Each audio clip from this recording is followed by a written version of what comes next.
Hello guys, this is வைபுத் Varshu. NPTEL exam போய் attend பண்ணிட்டு வந்த மினி விளாக் பார்க்கலாமா? காலையிலே 5 மணிக்கு ஏஞ்சி குளிச்சு மேக்கப் எல்லாம் போட்டுட்டு நான் வியர் பண்ணியிருக்க ட்ரெஸ் ஃப்ளிப்கார்ட்டில் தான் வாங்கியிருந்தேன். டேக் ப்ராடக்ட்ஸில் லிங்க் கொடுத்துருக்கேன், பிடிச்சிருந்தா வாங்கிக்கோங்க. நான் 2 சப்ஜெக்ட்ஸ் அட்டென்ட் பண்ணியிருந்தேன். அது என்னென்ன சப்ஜெக்ட்னு சொல்லிட்டு ஃபர்தராக சொல்கிறேன். வீடியோ ஃபுல்லாக பாருங்க. ஷூட்லாம் எடுத்து முடிச்சுட்டு கீழே வந்து பார்த்தா நான் ரொம்ப நாளாக ஒரு பார்சலை ஓப்பன் பண்ணாமலே வச்சிருந்தேன். அதை ஓப்பன் பண்ணி பார்த்தா நிகழ்மகிழ்லேருந்து ABC, beetroot, aloe vera, carrot, red banana, PCB malt எல்லாம் எனக்கு சென்ட் பண்ணியிருந்தாங்க. இந்த மால்ட் எல்லாமே சூடான பால் இல்லைன்னா காய்ச்சி ஆற வச்சு பால்லையும் கலக்கி குடிக்கலாம். சரி, ஓகே, இன்னைக்கு இதை ட்ரை பண்ணி பார்க்கலாமேன்னு காலைல ஏபிசி மால்ட் குடிச்சு பார்த்தா நல்லா இருந்துச்சு. அண்ட் குக்கீஸ்மே நல்லா இருந்துச்சு. அவங்களுடைய contact number and Instagram page details எல்லாமே நான் டிஸ்கிரிப்ஷனில் கொடுக்குறேன், மறக்காம செக் பண்ணி பாருங்க. நான் 2 எக்ஸாம் அட்டென்ட் பண்ண போறேன். ரெண்டுமே சேம் சென்டர் தான். மார்னிங் எக்ஸாம் டைமிங் வந்து 9:30. நான் வீட்டிலேருந்து கரெக்டாக 7:30க்குலாம் கிளம்பிட்டேன். எனக்கு சென்டர் வந்து வானகரம்ல இருக்க பிரக்யா டெக்னாலஜிஸ்ல போட்டிருந்தாங்க. அங்கே எக்ஸாம் எழுத வந்து நிறைய பேர் ஏஜ் வந்து 30 to 40 கிட்ட தான் இருக்கும். அவங்களெல்லாம் பார்க்க ரொம்ப இன்ஸ்பைரிங்காக இருக்கு. இந்த ஏஜ்லேயும் வந்து படிச்சு எக்ஸாம்ஸ்லாம் அட்டென்ட் பண்றாங்க.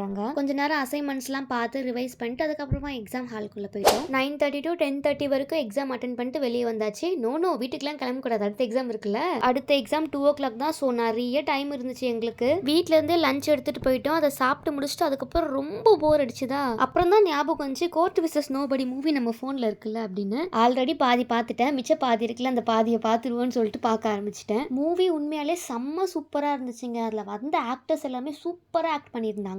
அந்த லாயர் கேரக்டர் தான் ரியல் ஹீரோ அந்த படத்துல. படம் சூப்பரா இருந்துச்சு. பார்க்காதவங்க கண்டிப்பா பாருங்க. பார்த்தவங்க மூவி எப்படி இருக்குன்னு மறக்காம கமெண்ட்ல சொல்லிட்டு போயிடுங்க. ஒரு 1 hour மூவி பார்த்துட்டு திரும்ப அடுத்த எக்ஸாம்க்கு ரிவைஸ் பண்ண ஆரம்பிச்சிட்டோம். செகண்ட் எக்ஸாம் பயங்கர ஈஸியா வந்துச்சு. சூப்பரா பண்ணியிருக்கேன். நான் என்ன எக்ஸாம்ஸ் அட்டென்ட் பண்ணியிருந்தேன்னா, மார்னிங் வந்து பேசிக்ஸ் ஆஃப் பயாலஜி, ஆஃப்டர்நூன் வந்து foundation certificate in palliative care. உங்களுக்கு NPTEL எக்ஸாம் பத்தின ஃபுல் டீடைல்ஸ் வேணும்னா கமெண்ட் செக்ஷன்ல மறக்காம எக்ஸாம்னு கமெண்ட் பண்ணிட்டு போயிடுங்க. நான் அடுத்த வீடியோஸ்ல ஷேர் பண்றேன். எக்ஸாம்லாம் எழுதி முடிச்சு சமத்தா வீட்டுக்கு வந்து சேர்ந்தாச்சு. Okay guys, tata, by.